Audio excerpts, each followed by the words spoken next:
something, maybe bundle of clothes.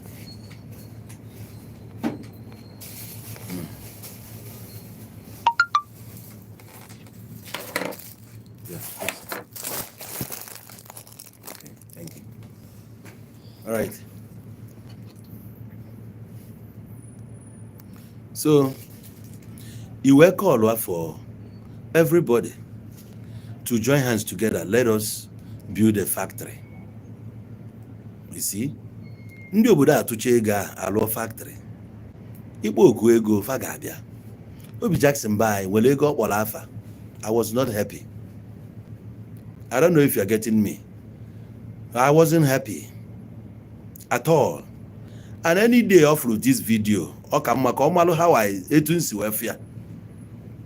you are rich. But at some point, man, we need to think.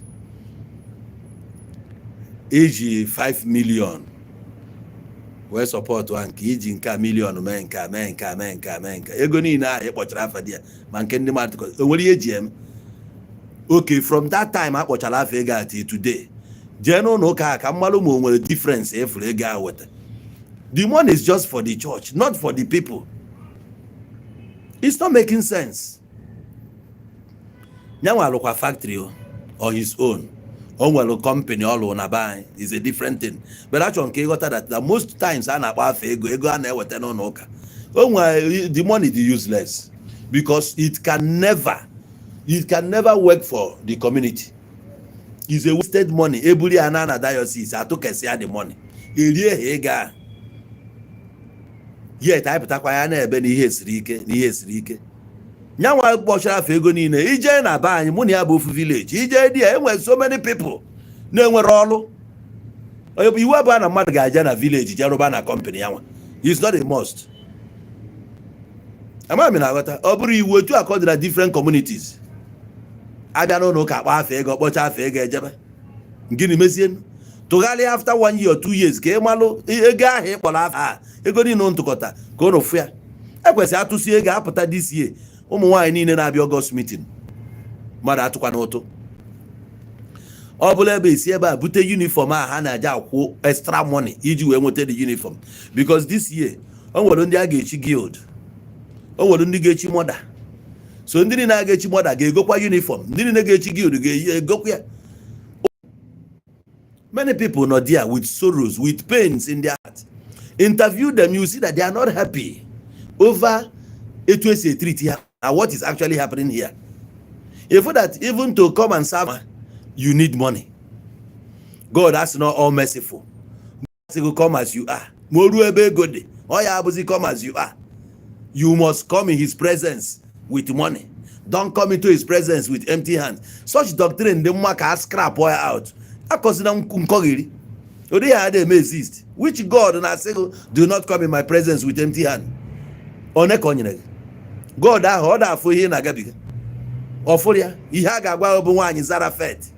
Na ihe ji amuragat. Obodo a bụ Zarafet ebe ka ọ dị. Si were nke don so na bụ unu ma alụgat no ka ede chọ. Nwanyi Owere. Nwanyi Amakohia. Nwanyi Nkwere. Ka eje enu di a confirm onya. Aba aka akọrọ ebe nwa gị obiakwana gbara aka bịa. Na ihe a na-akọlụ ebe a ka ị na-eje. Monwe ihe a bụ ihe tangible thing ị na-eme. Ife akọ ya bụ tagidezi afọ nwụọ asị na a ga-eje ka eje check ya. Ka eje check ya. Ihe a ga-echeck zi bụ na ekwo bụ ụgwọ oke ụtụtụ. Iji ụgwọ assessment. Iji ụgwọ Friday class. Iji ụgwọ nka. Ihe ọ bụ a meeting ka a na-atụzi. Ogosigo ihe a bụ association. Iji ego nothing. Etu abịa na-eme exist taa na anyị niile nọ na club. And ebro financial member. Onwe ife mmekọtalụ echi, we no go come. So ị na-eme na-claim na ịbụ a Christian, ka ị na-aghọta na ihe ị na practice abụ ya bụ Christianity. Eze m onye na-eche since ji akpọ m na phone. Ọkịta ka m ga-eji wee jee ebe a. Ekere ya na akụ totere.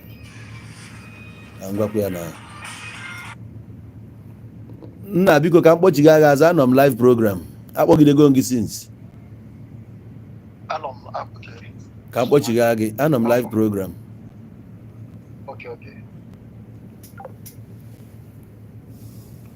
So ọ bụrụ na ị wetara ife a ga-ekwu bụ na onye anụnwa anyị na-anọ na association, yes, mana onwe ihe a na-eme, ọ na-participate, o ji ụgwọ na ijele onye akwamozu ọtụrụ ụtụ ya, ejele onye nke ọtụrụ ụtụ ya, ejele nke ọtụrụ ụtụ ya. So kịta o mekọtara ya ka isi ya eje, we no go ọ ihe eji mala organization association. Mana ekwesịrị na-abịa n'ụlọ ụka ewele ego ndị ọzọ wetara mmalụ elu ndị na-enwero, ka onye na-enwero mmalụ dat n'ebe a ka ya dị acceptable. Ọ bụrụ obodo dị hard to you, obodo hardship ndị obodo debere, ịgbapụ n'ihe ndị obodo gbabata n'ime ụlọ ụka, ebiakwu ebe a high jump nke a bụrụzia Now when we talk about it, as long as ebe a Christian, ka ihe na-ekwuziri afọ ihe a bụ nkọgheri na ọ na-emacha truth. Ochu okugogu n'onu ya ka iji emezi nkwugheri. Just like m gwara na systematically na ị na-ekpere alụsị without knowing na alụsị ka ị na-ekpelụ. Shi na-ekpelụ emero ka esi kọwa alụ gị ọfụma. Enwero ka esi kọwa alụ gị ọfụma. Anọ m Ebuka Obi na preach the other night, na-asị na agbamnkwụ a Jizọs jere na ọmamụ ya ka a kpọrọ, na ọ bụrụ na akpọ amamụ ya na mmanya aha ya apụta. So na ị na-ekpere Jizọs ma gị hapụ mamụ ya, disa ndị mụ amagụkwa n'ọkwa Catholic doctrine na-akpọrọ mamụ ya, ịma connection mamụ ya to that people. Jizọs o si n'obodo a, kedu ka o si dị connected to ebe ọ jere agbamnkwụ? Achọrọ m ịma ka ị na-akọ ihe ị na-amarọ, kedu ka o si dị connected to agbamnkwụ ahụ jere? Na-agwara mamụ ya wee jee yọọ ya ihe onwe ihe dị ya, is nothing. The same thing mamụ ya gwara ya, ịgbakwu ya nwanne ya nwaanyị ga-agbanwukwu ya. In the absence of my mother, my sister can approach me. In the absence of my sister, my brother can approach me. So it's nothing. Ọ bụ ihe eji enye reference na ya ka eji wee na-efe nne ije gbuo nne Catholic imepepe ọnụ gị before gwa ndị mmadụ na ya mụta Judas, na ya mụta Joseph, na ya mụtala okere afa nke ọzọ Simon ka ọ gịnị. Ịgwakọkwa ndị mmadụ na o ji ụmụ ịtọ after Jesus. Ka ọ na-ịnụ ịgụta ya na Bible, ịgụta ya na Bible. Gwanụ ndị mmadụ na ọkwa the same person ị na-akpọ virgin mụrụ Jizọs na ọ mụrụ ndị ọzọ. Ịgwazi anyị papa ndị ya.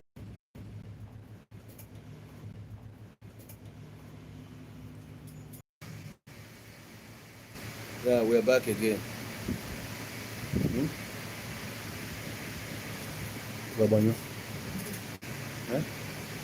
How far now they make noise? Chelo. Ọkwa mkpọtụ na-eme. Ọkwa na-eme ka mmiri na-ezo.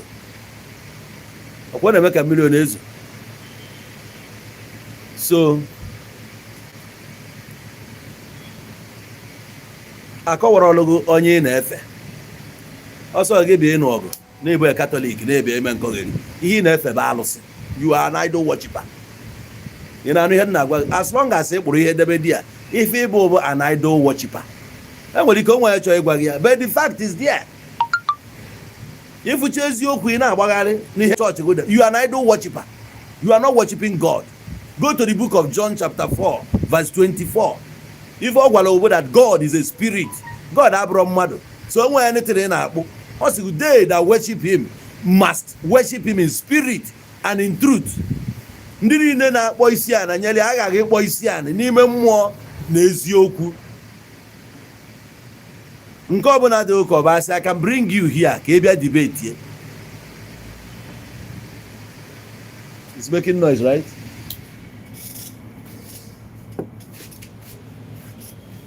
So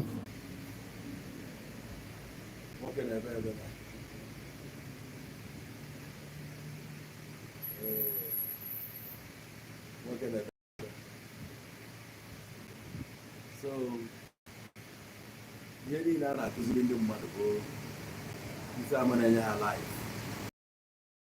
Doctor ga-eji na control your ailment. Ọ ma na onye gị dị cure, you won't come back.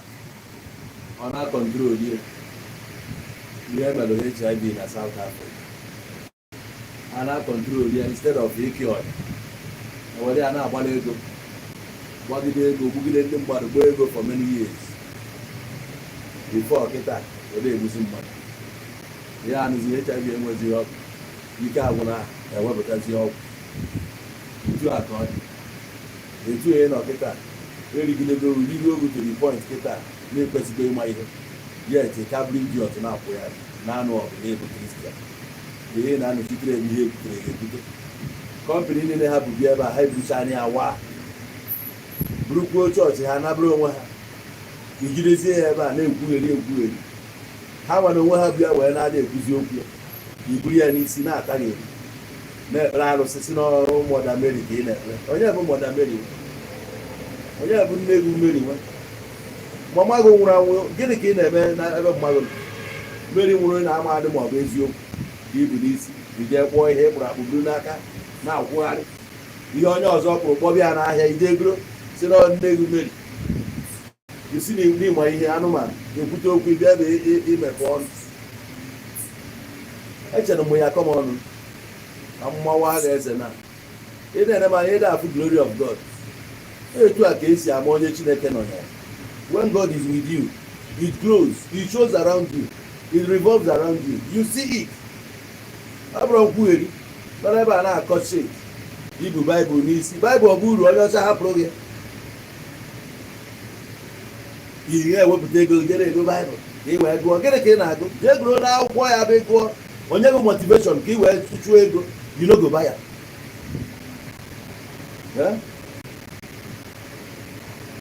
ego si nsọ ha ị na-ala ike ihe ọma ọnwa bụla agụ ị na-ala ike ihe ọma ọ nwere ka ikwesịrị iyi ezigbo afa anyị abụrụ hipokrit ka ndị ụka bụrụ ọsụsọ mbọzi ụka ka ha ga-eyi ezigbo afa gbago na ndị a na ha dị brain dead nwere ịgba ihe niile ha chere iyi sụsọ mbọzi ụka ka a na-eje na akpati chepụta ezigbo afa yiri nyefe ya atọ dịka ihe anyị agafu n'ọka ụmụ anụmanụ na-enwere nke sensị afọ niile na-agụ ya na o nwere ezi sensị onwe ọ na-aghọta ya na-akọwa ya na ọnwa ihe you know they understand that.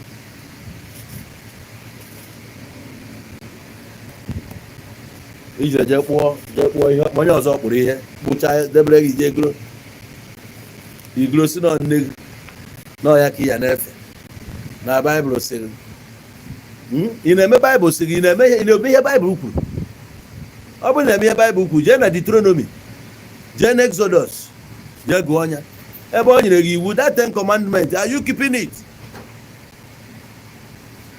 10 commandments ya ị na-edebịa wee kpụọ ihe ọkpụkpụ debe n'akụkụ ndị nna anyị sị na ba na-eme nke o nwere ebe ifuru ha kpụrụ anything ha kpụọ anything na o nwere ebe ha kpụrụ onwe achịrị anyị na ihe ejefu ya kpụrụ ọfụ ka ndị mmadụ bido na-akpụ datin. As I was growing up in my community Okija o nwere ebe m furu ha kpụrụ anything. Yes o nwere ha kpụrụ bịa ị na-agbadatara mgbọ side ebe ụlọ asị anyị dị ị na-agbadata ebe arụ ajọ ogo ihe ọ nọ na natural place ebe ya epụta ifilu nature n'ebe ị na-ejekwa ebe a na-ekwu eziokwu a n'iru ebe anyị tara ajọ ụbụ say the truth ọ ka isi na ọ dị agụ mma na ọ dịrọ mma na Baịbụl ji seghere ihe ọkpụ adịrọ mma mana ọ gwara gị na ọ dịrọ mma nwaanyị ji kpụọ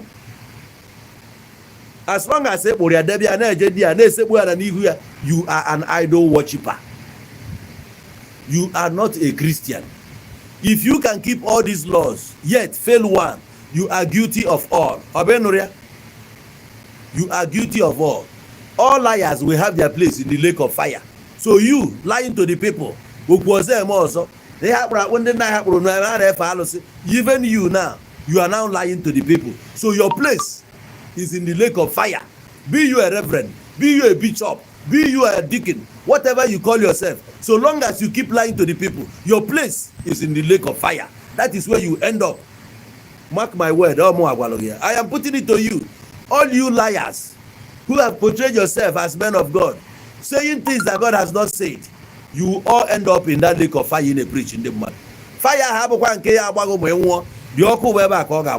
because what I preach to people, but that now here on earth, this is where in our Jankra, and this is where you receive your reward. Oh, when any reward you go receive them here. You may be back, I got George, more. The moment you are no more, yesterday morning, we are the ones now. Oh yeah, because this guy is a very quiet guy. Now no this, that. People will judge, and whatever is bind here has been bind there in heaven. Whatever we shall set loose here, I said you lose here. I said you go lose. We are the ones to judge. There is no God anywhere. We are the gods here. The gods of this land. We are the gods of this land. We are the ones that knows you in and out. Those things in a mention over anya na elo wa na elega anya okwu na aga wara anya na aga wara na afia etu isi epiogali na anyas ịma na nwaanyị a nọ na di ije na be nwoke ibego na agbasa ya na awa nwoke nwaanyị nwunye mmadụ ibego ngara while the husband is still alive. Esi na enwe general judgment ebe a ka your judgment ga-ebido. Ihe niile ahụ ị na-eme ebe arụ. On Sunday ije n'ụlọ ka iso na committee. On Sunday ahapụghị buru Bible go na pulpit ka izi ozi ọma. On Sunday arapụghị na conduct choir. On Sunday arapụghị bịa na ekwu ukwe as a choir leader. God will punish you. God anyị na-ekpere ọkụ ga-agba gị from here.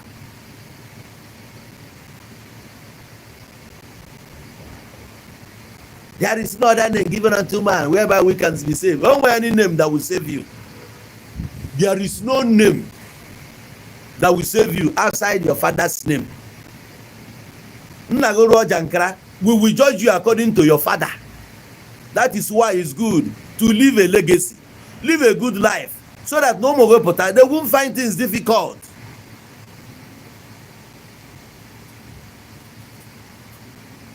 Oh well, if you get my job, one year na you mention half and pago.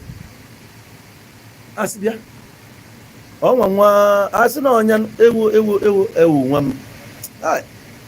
Ukunka so maka no no na. Akpo onye di na abako isi. Ana emezi for the sake of your father. For the life impagubly. Awe ase ezigbo mmadu. Ebe ka esi mutazi nwa. Nwe yi okwa ndị a, ọ dị okwa nke nna isi onye mụ nwa. Ya bụ afụ nwa echete nna. Ịbụ onye Igbo, afụ nwa echete nna. Afụ nwa bụ afọ mmadụ. Ọ bụ na nna gị na-ezu ori. Ọ bụ na nna gị bụ onye ọjọọ. Ozugbo ị gbara afa mpaghara ha. Asị na osi na agbụrụ ekperima. Rụnụ nwa kugbuo ya n'ụzọ. Na nwa akpụrụ na ya kpụọ ya ndị polisi. After your father will open doors for you. That's the only name. That's the only name that can make way for you. In the name of Jesus, in the name of Jesus, as well. Name of Jesus, this and that. What happened to your father's name? What happened to your father's name? Nna machi ohimni afa nna bụ ndo bụ afa nna bụ ife bụ afa nna bụ isi bụ afa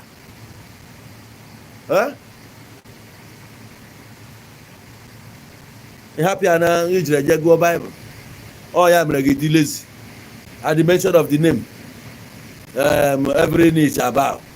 Ngwa the name I mention anya ka even here na about when we hear about nothing.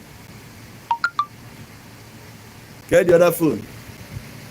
Can't put go idiot na his place. Don't worry, Prince George. Can't never get big na. Cool down. Can't he get big ano? Ka chukwu pon negu na nna ga okokita.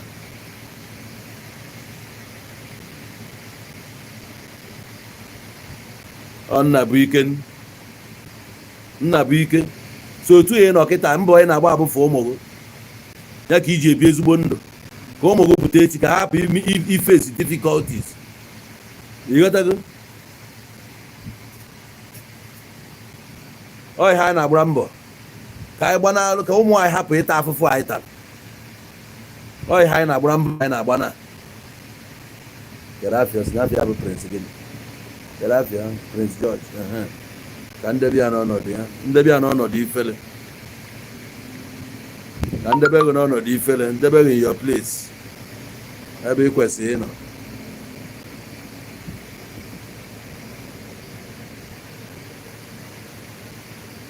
Block okay within the man the message again. Okay, what man happen? Go away, neighbor. You got to go.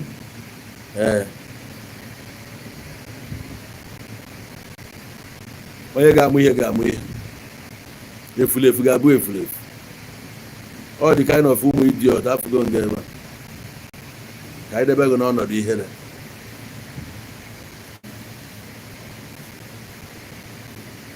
Ngwanụ.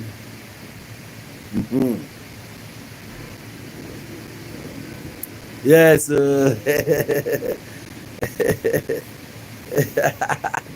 Yeah. So my dear,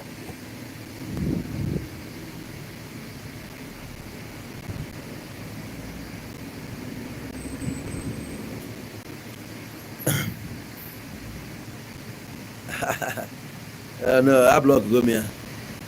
I just blocked him. Because when I constitute nuisance. On the Ibu Oku Church in Isi, my Haibunwa community Osini Apota Nisi. In a community, he has not contributed even a dime. But no, you can Isi. Who can destroy everybody? Who can create laziness in our communities? None of them go a Christian. Makana Christian cannot be found in the church. Your Christian is not there. No. Yeni now they live under religion. Christ they were a religion when he was here. So kezi ji were aje bafanya na religion. Na amaji ya na alusi di iche. It doesn't work like that. Each alusi obuna na anolu na side ya. Otu anọ ncho nwe kwanyele ugwu. Nke na ngene. Nke na olas. Nke na udo. Nke na ogugu. Nke na ọsọ ọbali. Nke na si ha ncha niile. N'ofu anya kpọsị aha afọ onye ọbụla mara ebe o si kwuru abụ ebe seminar 3 in 1 which 3 in 1 kpọọ each one afịa nye reverence ya nye otuto ruru ihe go Bible go Trinity in the Bible gwa ebe ọ dị na Bible. I challenge you as a man of God. I challenge you as a bishop. I challenge you as a Christian. Gwa ebe Trinity dị na Bible. From Genesis to Revelation, it never appeared anywhere. Trinity is not written in the Bible.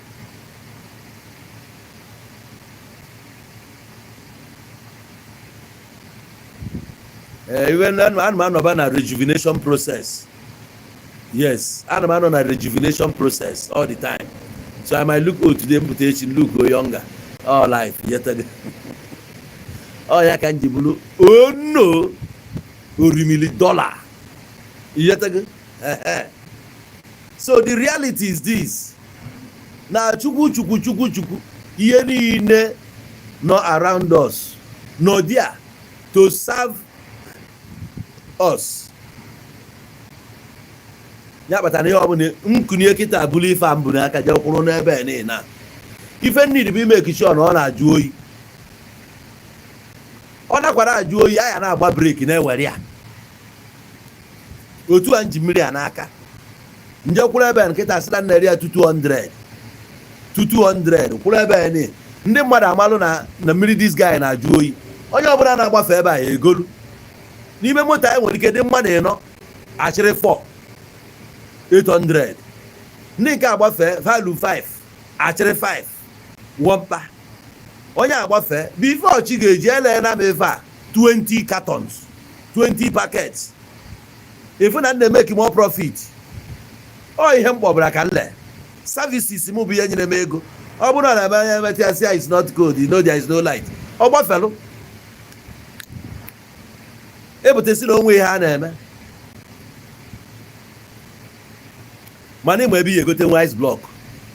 Igote ice block i were ya na abụrụ na fridge mmanya mmiri ọ na-ajụ oyi. People na-agbaji ụzọ amalụ na-epụta ebe no nwere one guy na-ele mmiri. Anwụ a na-acha ọpụta ebe ọgba break ọchịrị mmiri ṅụọ na-agasi ike.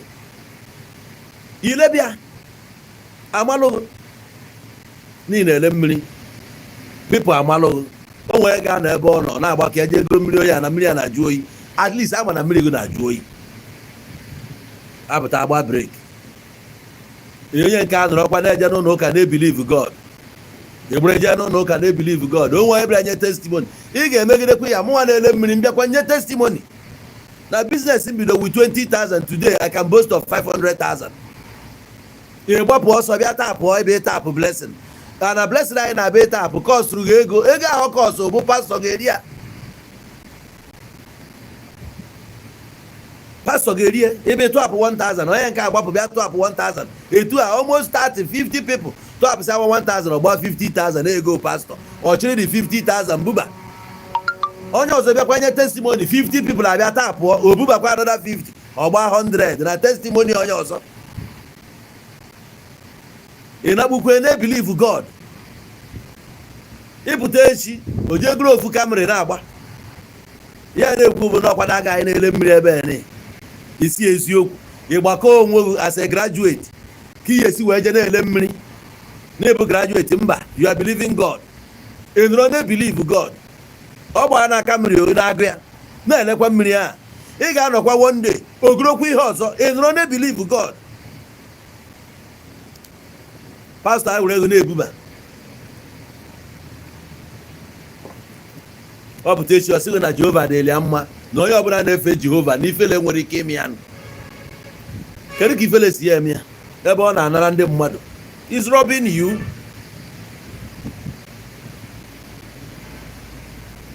ha je twist elu n'okwu ije na Bible oge ọ si will a man rob God or the priest ka ọ na-agwa they won't let you understand the truth all because you want thinking faculty your faculty of vision the blood your oceanchera vuvu is not efficient it's not working at all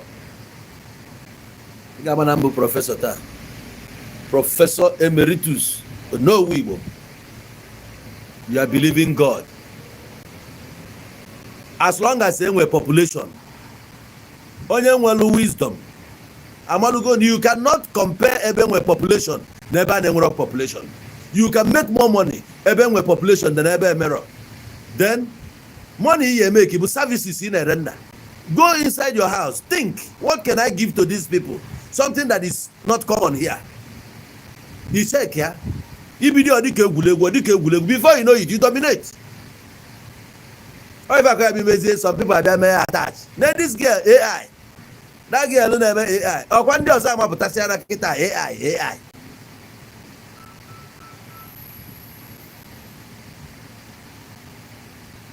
You need to God.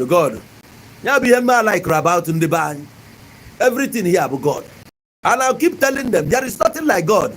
We are the gods. We are the gods here on earth. And whether any other God never exist outside the monarchy, we are the gods. If we want to destroy it, we destroy. If we want to build, we build. Or if God is to build and to destroy. Enough na drop call again. Came with a drop a call again. Don't be no ya the busy.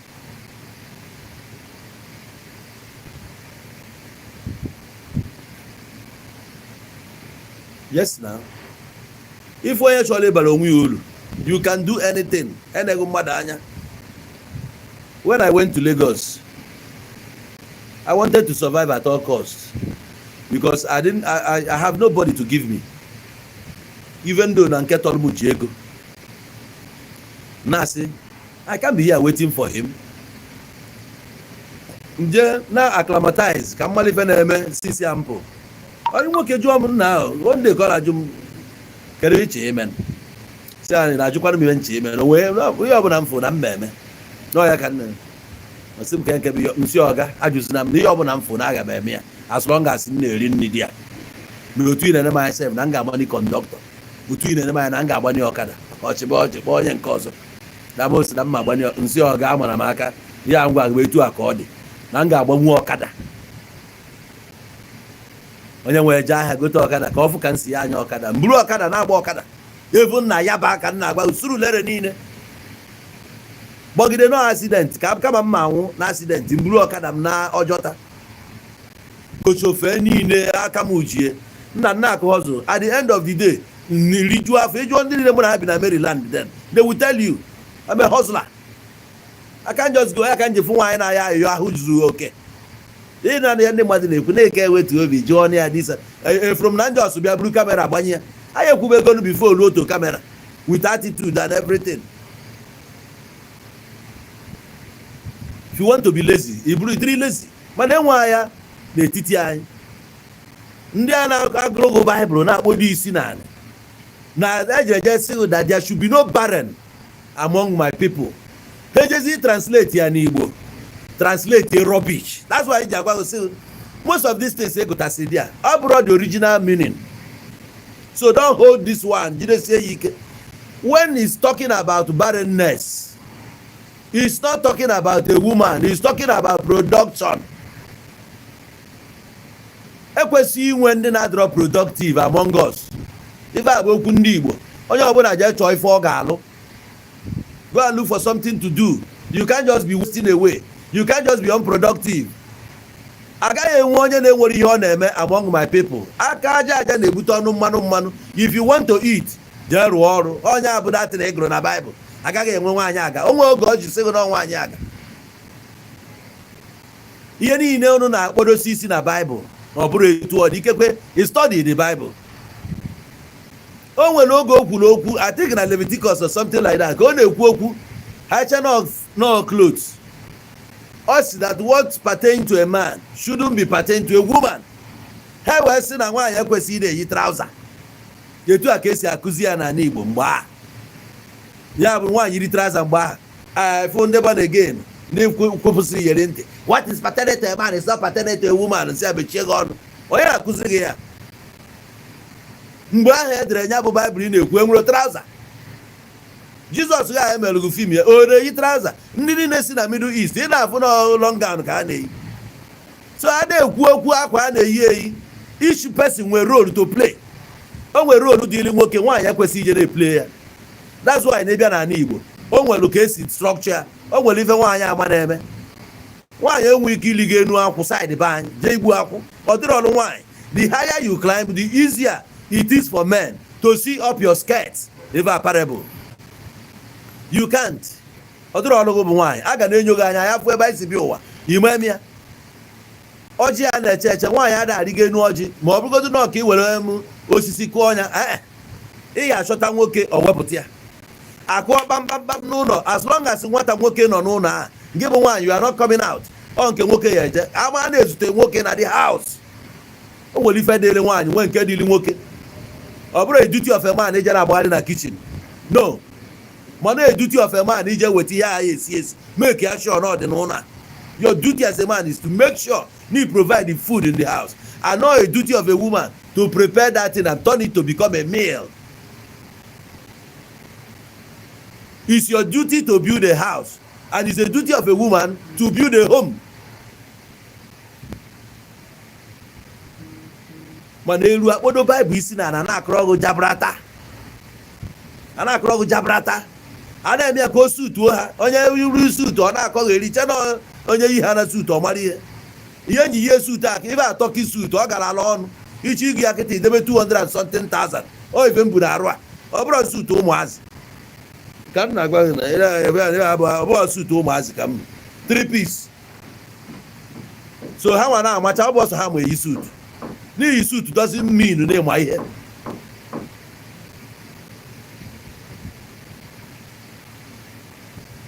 Na akwụkwọ na-enye CBN gọvanọ masị weta ya ka ndozi elu.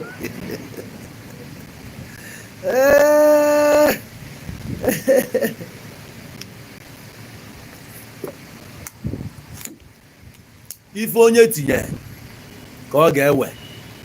What you sow, you shall reap. If you render a good service or good services, verily, verily, I say unto you, you must be recommended. People will notice you. That's what I was telling people. No matter ebe ọbụla akpọrọ that place na-alụ ọrụ. Enwere ndị a na-akpọ kafa je waiter na occasion. ije na occasion na-eweta ịma na onye akpọlụgo ọlụ a na watch the whole girls ọ kpọrọ ọlụ.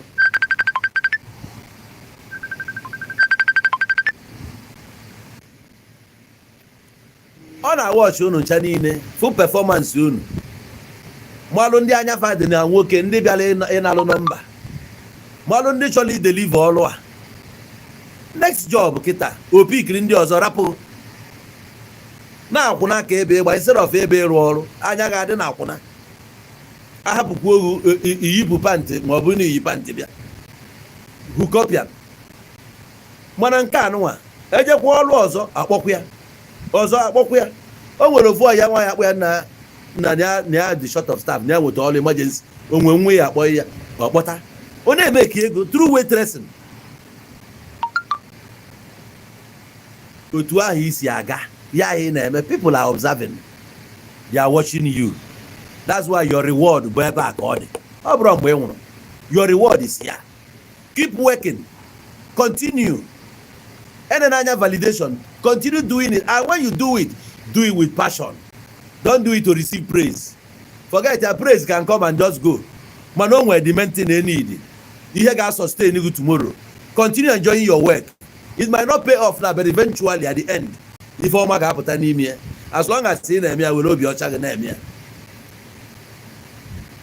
Ma ọ bụ na-eme na-echeta na onye nke a gaa n'afọ ọhịa aka m meji were ruo n'elu ọhịa aka m ga-eji yes ebe anwa efuru na-adịghị ka ọ bụ dustbin ebe a na-ekpofu ahịfịa ka eji esi buni gị bụ nwa ogbenye ọ dị na Baịbụl ahụ. Ị na-eche ka receive a miracle money, such can never happen. Onwe ego bịalụ your way like that, ihe ama the value. I dey tell you na the money bịakwa it will go. Ihe ama use ya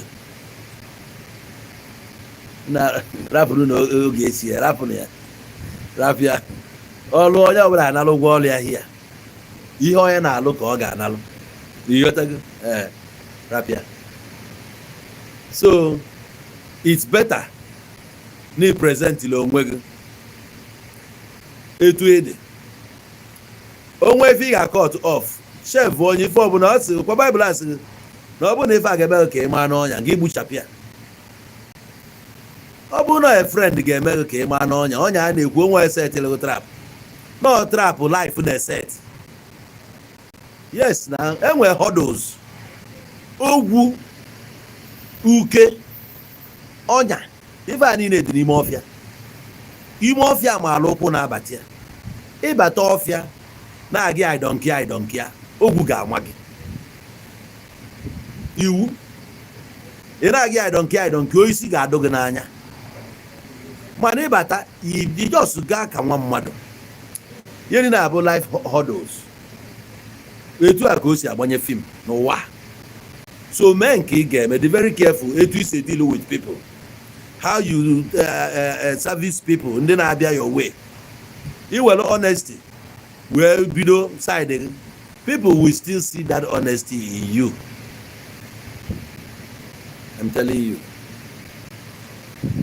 A lady came to me one of this matter. A lady came to me and tendered her case with somebody. Ogolo onye afia kwụọ ụgwọ o mere order onye a wee send ya alia ife ogo for one item. This one item nọ na the cost of 455,000. One item bụ na 455,000. Ewe chenya November niile aga ino deliver. Echenya December niile aga ino deliver. Onye na-eche ngwa ahịa iwe obi adịrị ya mma. Ọ na-agwa onye a na-agwa ya send alụ m ego m. Ọ na-agwa ya na ya ji wee mezie dị order n'obodo oyibo. One ọ gbasara na onye a na-emere order n'obodo oyibo. Ebe ọ bụ na ịma na ị nwere ya inye na ego ya. O wee bụzie na onye a na-agwa ya na ọ ga-eche mgbe ahịa ji wee bata. Mgbe ọ bụ na ahịa ji bata, o nwekwa definite date yo na mgbe ahịa ji wee bata. Anyị ya elesikwazi ya na ego na na-eri asa that time ahịa ji wee bata. Afia akpọ m the person na-agwa ya na ife abụọ good service ka ị na-enye. o nwere ndị eji eme foundation, o nwere customers ịma na-eji gwu egwu ndị bụ na ịmago dị establish go ha na-ego gị ahịa. Don't joke with them. Ọ ndị a mere gị dị busy, ndị a na-enye gị ego a. Ofu onye imejọ nwere ike ịkọsụ 100 bụ egwu ọfụma n'ihi emekwa abụ egwu onye a mgbe ahịa ga-abata o ruo ori ya na ọ ga-echenwu ọchelụ a na-esi ya na ọ bata n'ihi elesi ya mgbe ị na-elesi ya ngwa ahịa ogologo ahịa ị kwesịrị inye ya since ị na-edile ya which na ego adị n'aka onye a since na onye akara iji gị mee turnover ugbo na ego adị na dollar ka dollar na-eme appreciate ego it's none of your business. So if you cannot deliver return ego onye a wee na-agwazi m nọ maachị ending ka ya enye ego ya ngwa ya na ọ bụkwa eziokwu ada akọkwa ụdị aka akọ ọhịa akọ na-abụ ịpụta ya drag ba mmadụ anyị na-adrag onye ọ dịka ya si mana oge okwu ahụ ka dị na mbido ị na-afụ how people are reasoning. You are holding my money, ị na-enye m condition, you are not even telling me na ahịa abụ mgbedi one ka ọ ga-anata n'olu olu m nchelụ onye asịkwazie ka ya were ọzọ egwu ya na ya egozi ya bụ 900,000 no add extra 400 or 500 ana aka ụdị aka akọ mba nyechighị onye ego ahịa ga-abatazi ilezie ya 1 million ịbalansi ego ọsị m na polisi ya na kọmpanị ya na-ekwu na ada refund ego wee jụọ ya enwekwa n'ime polisi ga klọs dị na ya enwere ebe ọ kọntenu na onye go ahịa ya marakwa na mgbe ọbụla sọrọ ka ihe eji edelivia na ọ ya achaghị ọkụ na mgbe ọbụla sọrọ ọsị na ụdị ya adịrị ya mgbe ya na nke wee nwa isi ị ga-etinye polisi niile a ka ọ ga-abụ ngosi ya oru olu m mbịa n'ihe nyere gị ego n'ihe a na-anọ bụ 2 days i deliver ndị iwe bil ọbụla bụ 2 days ebe ọ kpodozi onwe ya n'obe ebe ọ kpodoro onwe ya n'obe bụ na ọ na-akọwa na datin ibe a na-ekwu okwu ya bụ help ị na-aghọta nọ na enwe frontal ya wee lesie ya onye ọzọ ilelu ngwa ahịa mmadụ ile gị ibi ka na egwu ya bụ na nke a jide ka anyị chelụ frontal ma ọ na nke a jide na ego a balansị ahụ nke a were gurozie frontal na menwere ya ịma na nke a ga mana iji were ngwa ahịa mmadụ lee sisizi ego onye a sis were ya na-emere turnover na-akọli ya akụkọ mbiri dọgụ vamvamvam na mma nne anya n'azụ nchọ mbịa dị a were polisi kpụrụ si wepụrụ m okwu a na court all fraud stealing by tricks ana m ga-akakuleti ego m aka ịmụtagoro m since ị ga-akwụ m ya ihe a dishonesty such a person kita adrag ya ihe egbuori ya karịa ya many people chọrọ igo will not buy again ya ka o jide mkpa dat ihe ọbụla ị na-eme jide ọnụ ọma nọ ihe itiri ka ị ga-ewe. If you do anyhow you see anyhow. Most problems anyị na-enwe bụ anyị ji aka anyị create eli onwe anyị efu na in this world today nna agwakwa gị ya ruo echi we don't need Jesus now, we don't need God now. Ife a dị mkpa na ndụ anyị na ife dị mkpa na ndụ anyị na-abụ good life bi ezigbo ndụ m ebido na Jizọs ka o ji ya akwụsị na Jizọs weda anyị nwere Jizọs ogbe enwe Jizọs ihe gbasara m bụ m bi ezigbo ndụ ebe a mụ na agụ meke ihe anyị end anyị ọfụma build a good relationship ya bụ ife mata ọ bụ ihe mmeje na-egbu onwe m God asịkwa na God asịrị onwe ihe God si God ọbụla mụ na ya na-emeke ihe bụ my personal God ọ gbasara agba m ihe God nke gị na-agwa gị no God ịzọ ndụ na-egbu a oke ịgụta na Bible nke m abịa mata to me etu o si direct m na-agwa m stand up go and work ma ife dị ona be careful ka isi deal with onye a malefe ya agwa onye a ya onye ayịyọ baala onye mba chụpụ onye a na ọ ga-eme gị ihe ọjọọ cancel relationship gị na onye a friendship a ya end ya mmụọ ma na-agwa m ya mụ na ya na-abatu n'anụ ya na-efolo in the footstep ọsị m apụ na taa ndọ na ana ọsị m pụọ onye abịa ife mata anụ fa na-afaba gị n'isi wee na-eri gị ọrụ wee kejie spirit gị keji ada Jizọs na isi m rere gị ka i wee kejie my spirit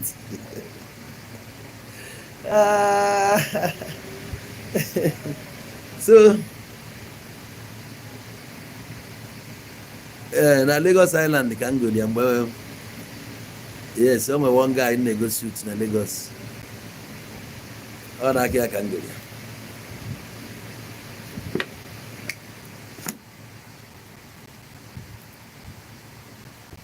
nso ihe zue nonso nonso my own nonso biva nonso yezu nonso kekesi kama nwo ya nonso nwanne kesi nwanne kenechi. So ọ bụ na ị na-ele moto, for example, ndị mmadụ a na-enye gị ego, you couldn't deliver, you kwere deliver, echi aka si agụ ifu na onwezi ya akpọzi gị ọrụ, nobody will send their money to you. ifu na gị ji aka gị gbuo karịa gị, nke mma na-emenwu ikwuo na ihe emenwu. Ọ bụ ije ebe a na-egbu auction, ije ebe a na-akọ mpi na moto na imere nke a ese ndị alụghị ego ewure ego mere ya dịghị mkpa, na-ehopụzi na emecha na ị ga-afụ mbọsị ihe ebutezi ọ bụrụzi nke gị na onye agwụrụ ka ị ga-ebute. You are killing your business na debe ahụ na-ede smart. Time will come, oge ihe niile ahụ backfire. Kama bụ real emako esi ya abịa, you know ihe niile anyị na-art kịta nwekwan, it will come. Onwe oge ya nọ inye ụmụ na-abata ego so that na tears ahụ ịrapụ n'anya many people ka i feel onye small, you go feel am. Ihe itinyelụ ka ị na-ewe, ị ga-analụ ụgwọ ọlụ gị n'ụwa, not when you are gone. Oge ị nwụrụ hia ịbụọzi mmadụ wherever ị nọ, ife ịbụ ebu pure energy, anụ arụ gị anya ka awụsa naanị hia. Mgbe nne gị receive spam ka o receive, nne gị nyere gị arụ ya developụrụ gị, ya ka anyị ji akpụ ya mother of creation. Your mother create gị wee dị onede na wee mụọ gị, ibe enye ihe anyụ ebe a bụ spam. So the moment emete ịtọgbọ anụ arụ ahụ ebe a, eburu pure energy ebe ọbụla ị nọ, ikuku ebe ọzi mmadụ. Onwe anya na-abịa ebe ka gị na-abịa kọba akụkọ efu m ebe anyị ama m emabụ m before ebi ụwa. Do you know me? Ka ezikozi dị oke afụ m ebe ene ịgba mgbe mma inwe ike ruo ebe a na-agara ndị mechin akwọrisie gị mmetizie nwa after 40 years ma after 80 years mbịa na-achọgharị gị ka m nke eke ikpe ara akọgheri na ihe bụ nke nwanne bụ Christian na-ada eche dịto na inwe sense agụrụgogu sense gị. One glorious morning, which morning? Mgbe resurrection ye take place, ana akọgheri resurrection ye take place. Akọcha akọ ndị na-eme ihe resurrection bụ onye gbara onwere ndị nwụrụ sị na mmiri, o nwere ndị azụ riri azụ ahụgori long ago, o nwere ndị agụ tagburu n'ọhịa sef nke eburu isi anya na-eburu ọkpa, nkịta ala eburu nke a etiore atụkesị anụ mbọsị ahụ eje natasịkwa ahịa. Oge resurrection a ka ahụ ahụ ibu mgbe e nwụrụ ka ihe ebu bịa ahịa ere news gị transform ọgụ eburuzie okorobịa ọkwa ya eburuzie okorobịa wee bịa maka ibu okorobịa wee bịa ụwa. Onye ahịa enwe common sense na-eche echiche ka mmadụ.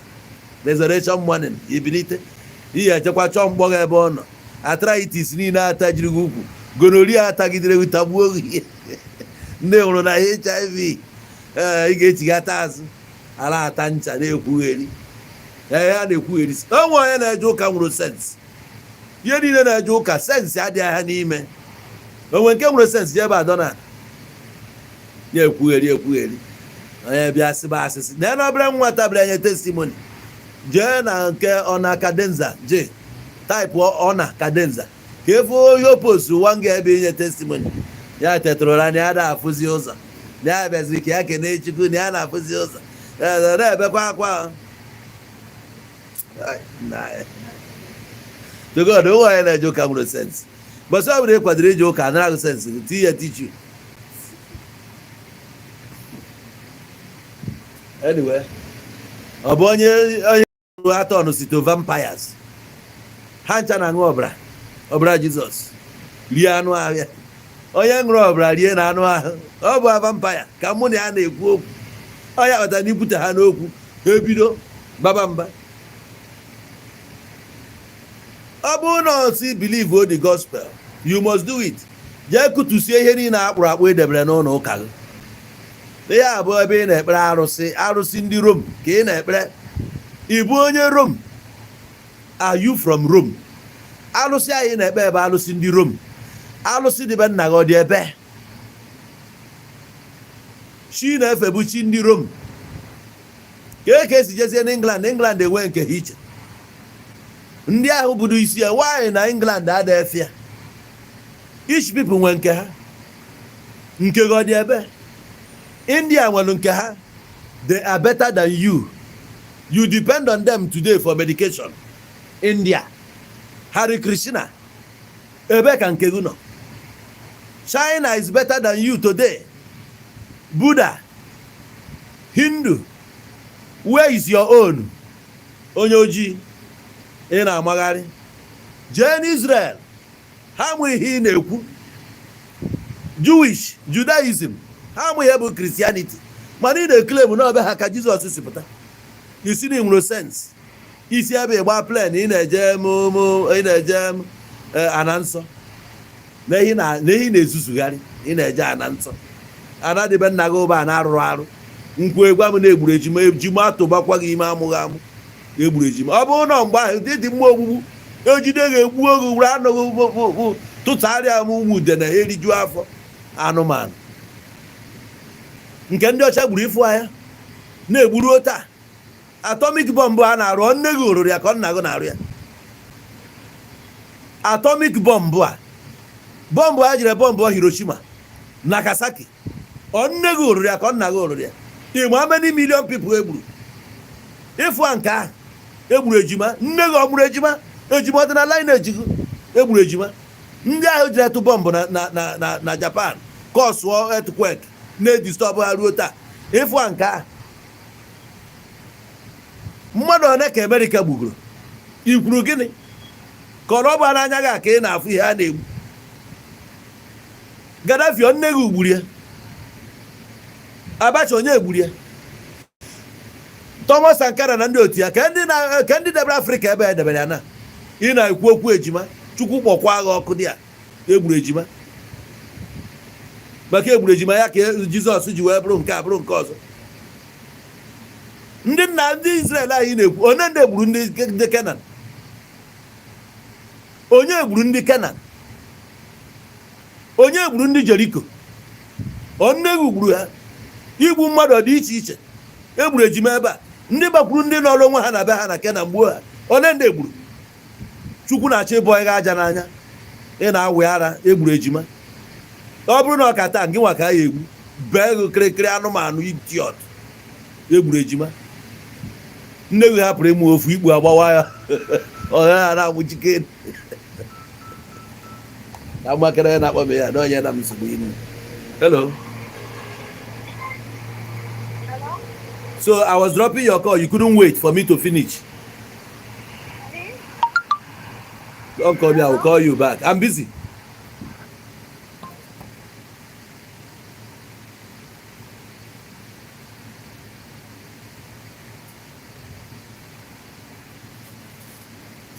So ihe bụ mkpa gị bụ onye gburu egbu.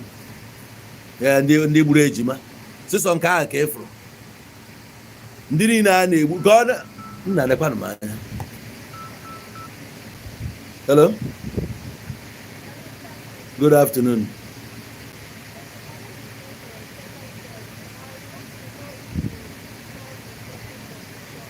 If I did what? So because of this, you cannot give me a chance. I told you to stop calling. I will call you. You are disturbing my business. Now why here, John? Which kind of nonsense shop they are?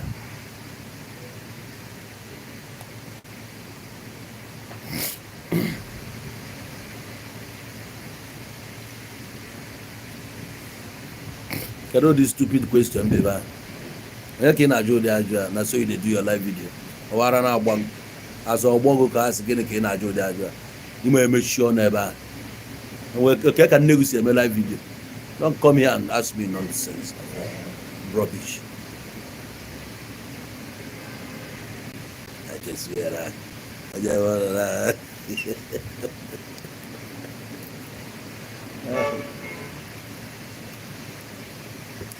Never have problem. Mother Bogan a phone, drop a call ya. Or again, drop a call ya. Or what drop, oh man, only an drop caller, the busy. Well, na brain damage you didn't over there, or the too much. All why I wear back, uncle. All why I look here, the too much, or bro one or bro two. Yeah, oh, party gun. Oh, party gun. I don't know my shop, other mama. So, Abuna, if you want to buy clothes, you come around. This is ONOWU IGBO fashion world. ONOWU IGBO fashion world. So, if you're to your line, huh?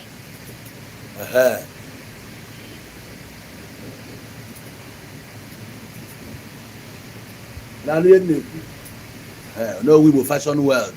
So, Abuna need the aqua. You come around, I wear my shoes, everything there. Turkish wears. Yeah.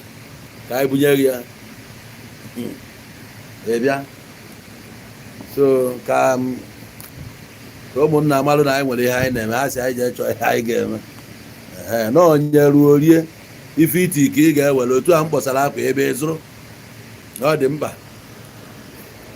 Okay, MSC, oh, if you are to your line, ONOWU IGBO fashion world. All the opposite urban stores, that's Zuri Plaza, Old New Anwai Road, immediately after Intabua Bridge. You got to shop 21. Done. So, they can do. Okay, when you hear no off, man. Monday, you can negotiate. I'm an most of you are here to see if I went. So they can do. Oh, on your mother good. That's it.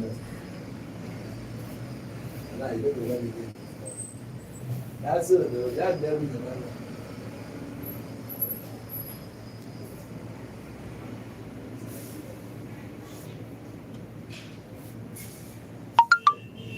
Yeah, that's it. Yeah. No, we got here.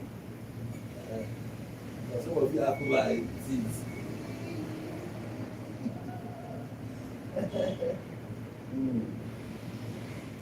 So, one of you not feel like you got to get that. I don't know.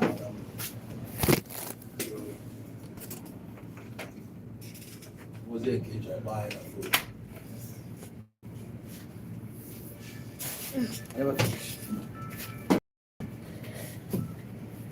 People won't stop calling. I wonder why they're calling me like this. So, all right. So, Aluta continua. Who is this? Hello? Yeah. Are you aware that I dropped your call?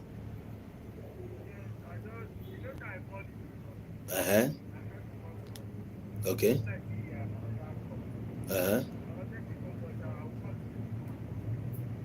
You wanted to do what?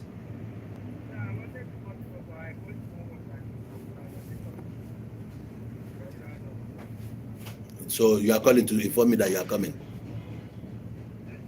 Sharp. I'm here.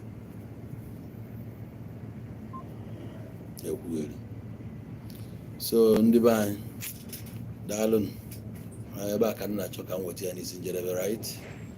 Yeah. Yes, and I'm all now.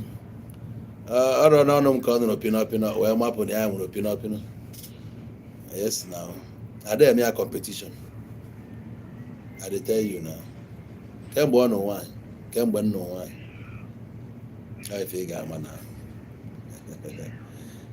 So before bazaar, Atabagon chicken. Before bazaar, Atabagon chicken. All goes word. I don't mean me mad. I go mun kem pino since before I am able pino. So I'm not trying to imitate him. Kabu my own pain or Kene Bunkie. Yet again. In a whooping on pain or my Ega Makwana where goes to work. No fees here, can have your no fees here. So come mechalo live video. Where you have an office in Kamua. Abia nkamfuko si nolo. Mama why na chi oku. Ora why na chi oku ka ati I will play oku I na court, you know.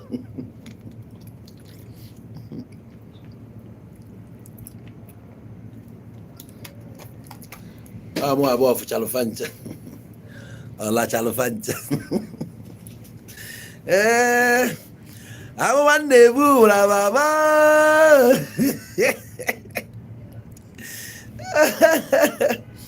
I want the boo, baba. One day, Hapoka.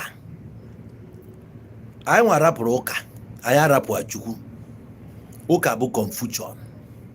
Oka can a jeering mother on your blue budro canihu. Ure Jesus. Quechiri Jesus, not rock, holy Oga. Nya debe go to Jesus ka unu mee business as mmadụ na ibie emechakwa unu eje chọbịa ebe ọ nọ. Yes, serious na ụbọchị ha dị serious. O nwere ka m gwa unu eziokwu. Somebody bomb today. Onye a nwere ike ọ na-ege ihe nnekwu, nwere ike ọ dege ọ ya bụ na ọjọọ so. O nwere ndị na-efolo be like video and post nwaanyị na ya ahịa. O nwere many people bịagolu na onye afụrụ onye ga-enyere ya aka na-emeba na fanwa nidiri enyemaka. Famoro na things doesn't work like that. Enyemaka m ga-enye nwurugu na-abụ n'ihi na-ele orange a apụta mfụ na orange ka ị na-ele mbịa ntụnyere ugote dị orange gwa ndị mmadụ hey na onye a na-elekwa orange o mgbe ọbụla ịbịa na-edeliver si na ya na-edeliver nke a ka mmemme nwa ọ bụ na ngụta ego nye I no go fit do am. That woman in question, ife na-agwa ya bụ ọ bụ na ife bụ na that woman really need enyemaka. Onye ọbụla na-efolo ONOWU IGBO TV maka nsi eme ife oke n'ọrụ mbụ ịkpọ ọmanụ n'ọhịa. Biko nenu nwanne anyị nwaanyị a nenu ka o si deli ya biko ka anyị nyere ya aka. Onye ọbụla wetara onwe ya, onye ọbụla iji tinyere ya ka o wee bụrụ mmadụ nekwanụ na most of even na-eme bụ ndị mmadụ na-eweta the money. So if you are thinking no bịa inbox ka eme o nwere onye bịalụ today wee gwa m about one small boy o bịa yesterday mụ nwanyere ya my number wee na-agwa na the boy na-enwe ifene n'anya ama ma cataract ka cataract so any ka eme operation or something like that. Ife m gwara ya bụ the boy ọ gago n'ụlọ ụka ọ sị na ya dịrị awee nsị ya na ya agwa the boy nya jegodo n'ụlọ ụka ha. O ruo n'ụlọ ụka ha o tebụl ọmati ya possibly ya were phone record ife ọbụla ekwuru di ya ọ kpọrọkwana onye nwere phone ga-erekọd ozi ya esuru ya ruo di ya na-erekọd ya. N'ego niile a na-atụta n'ụlọ ụka bụ ife kwesị iji wee na-asọlve si ụmụ problem a na ọ bụ atụkọta ha eburu rie tụkesịa. Akara m St. Andrews Onitsha for many years. St. Andrews Basilica anyị na-ene na Modebe. Akara m ndị a many years. Mara ihe a na-akọ about money all the time ego asị na ego asịrọ mbọsị ụfọdụ agbachie geti aka akụkọ. Chọọchị anyị na-anọ metri services nke 5:30 na-ebido end ya by 7. Ndị 7 ebido end ya by 9. Anyị ebidokwa 10 to 12, 8 to 10, 10 to 12, 6 to 8. 3 services ebu ba agba ego at the end of the day aka ofu aiko. Moto dị na ụlọ ụka ị ga-aha ya kwa ya na ga-ejere gị akwamozu ị ga-aha ya kwa ya gị ya agba gas this that before ebupụta moto ụfọdụ aka ọrụ gị akụkọ ije aha ya moto n'ilo mana ego dị na chọọchị ka eji gị ka benefit gị wasa onye na-abịa ụka ebe aiko. So nwa jee n'ụlọ ụka ọ bụzia na o nweta datin because na mgbe anyị na-etolite ọfụ ihe chọọchị na-asavụ ndị mmadụ ndị ụmụ ogbenye ka ha na-asavụ. Emebe baza mechaa a na-ehipụ ji orange, ihe niile a na-adị ya. Ndị ogbenye na-abịa na-ewere ya na-enye ha, ụmụ agadi na agadi ya na-abịa were ya na-enye ha ka ha wee na-eri nri. Ọ uru chọọchị bara. Today, kedu ihe chọọchị na-arụ? Kedu ihe a na-arụ? Bụrụzie na chọọchị onye ọbụla na-emepe nke ya, private business, support my ministry.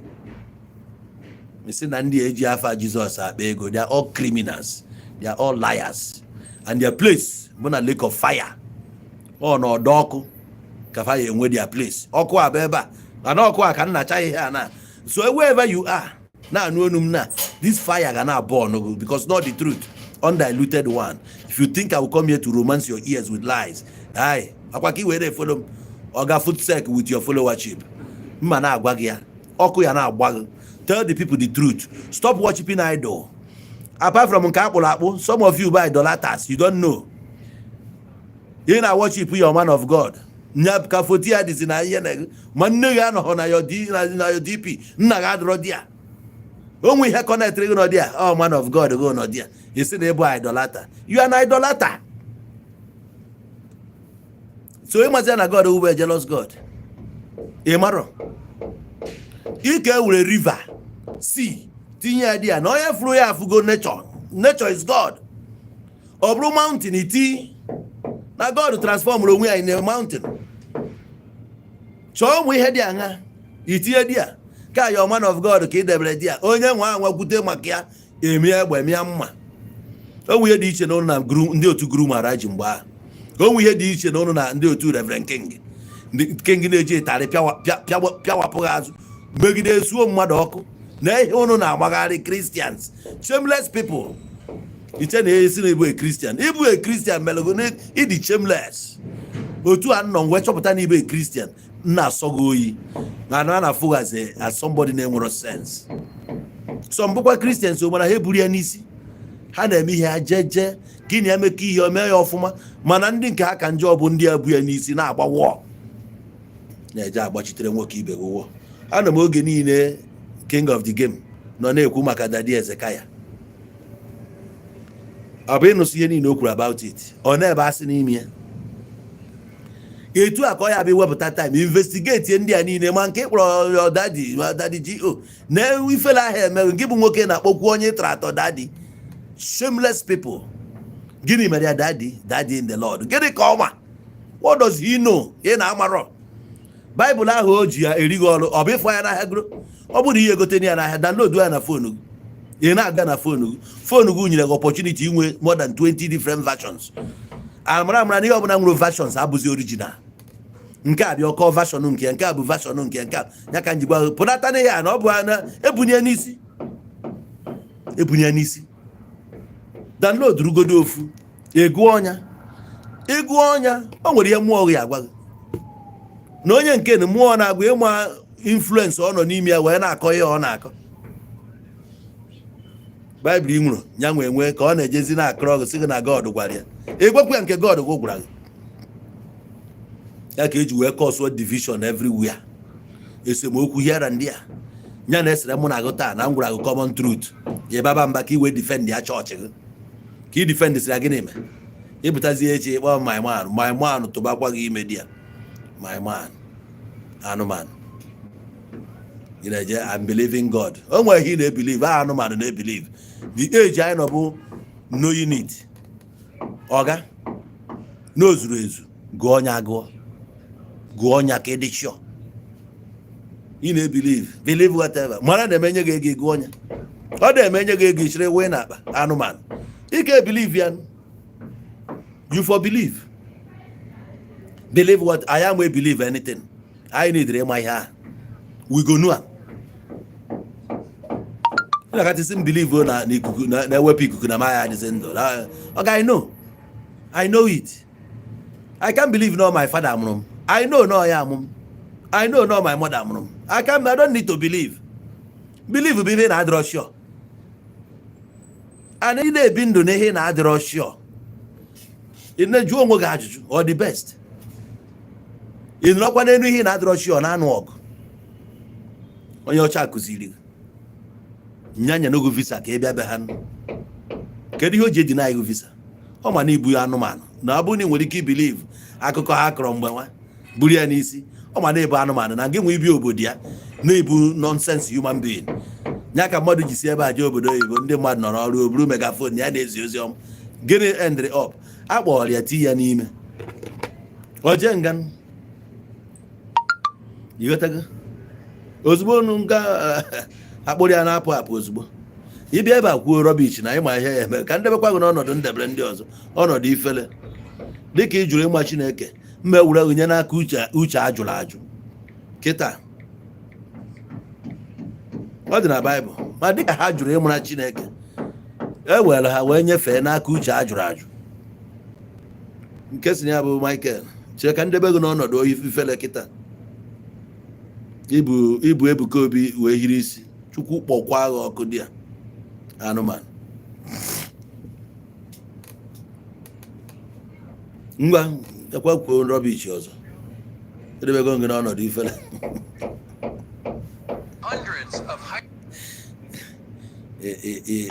nna gị difendị ba n'afa nna gị idifendị ba afa nne gị na-eje difendị afa mmadụ anụmanụ atụrụ awụsa anụmanụ zombi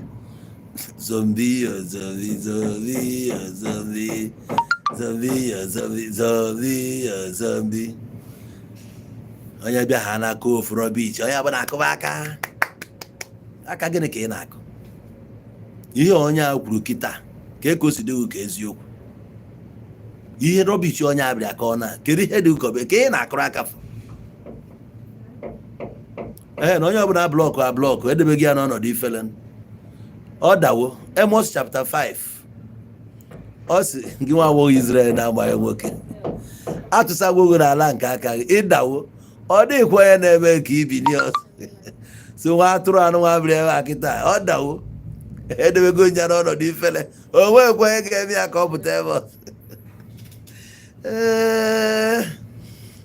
na insult bụ part of the game.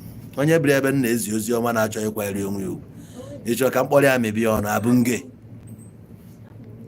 abụrụ ọnụ nge ọ ga-akọlet wee naba so ndị be anyị ebe a ka anyị wetara n'isi njedebe ya malụ unu mma anyị ma nke bụ eziokwu ihe ọbụla akpụnyelu nnu ube ya akpụnyelu nnu nke ọbụla akpụnyelu ose bụ ose ka akpụnyere nke bụ eziokwu kwụ ọtọ mụwa bụ Daddy G.O. Rock of Ages Assembly. Etu a ka anyị ga-esi na pass the message. Stop trying to make yourself in abro. Being a Christian doesn't require Bible. Neither does it require mmadụ dere ya sị no or inspired. If my God wants to inspire me, I don't need akwụkwọ. He lives in me. He directs my path. He puts in my mouth what to say. I don't need compass. Kenje need akwụkwọ mba. So mgbe akwụkwọ na-adrozi na anwezi ihe anyị na-emenwu. Anyị wee dị ndụ generation upon generation wee lue today. Ihe na-achọ ịgwa m maka onwe oge akwụkwọ na-adrọ. Age anọ na oge anọ na ice age ya nwere akwụkwọ dị mgbe a ka ezi ka anyị si wee survive or wee lue today. To tell you na without akwụkwọ gị anyị na-eme we still anyị ga-adịkwa ndụ. Ndị Muslim dị ndụ ọ bụ akwụkwọ gị mere ha ji dị ndụ. Ndị China dị ndụ ọ bụrụ akwụkwọ gị mere ha ji dị ndụ. Ka efu na ihe a bụ religion jigo n'ọrụ kopụ onwe gị ebe a ka ị nwee ndụ ma nwebighị oke. Eri oge nji kopụ onwe m na religion yotago face here my life maluchim my life has never remained the same. It changed for better and will continue to be good. Thank you. Chukwu na yalo unu ncha niile ya gazie elu unu ka ị na-eme na anụ ihe na-ekwu nke ị na-eme ma akwa na ebe a ka ụgwọ ọlụgụ dị jisi ike mee nke dị mma ka ị nara good reward. Legit pays. It might tarry, it might take long. Mana or mechen ụmụazị ka a na-emedolu the ones that will succeed you ka ha were afa gị na-aga ka hapụ iji afa man of God na-aga ha were afa mpa ha gaa nwee igu nne igu nna ọkwa anụ bi n'ọhịa ka ọ chọrọ iyi nwa gị nwa confidence na you ọ na man of God ka o nwere confidence ebe man of Satan shameless people ngwa ụmụ iyo ka ọ dị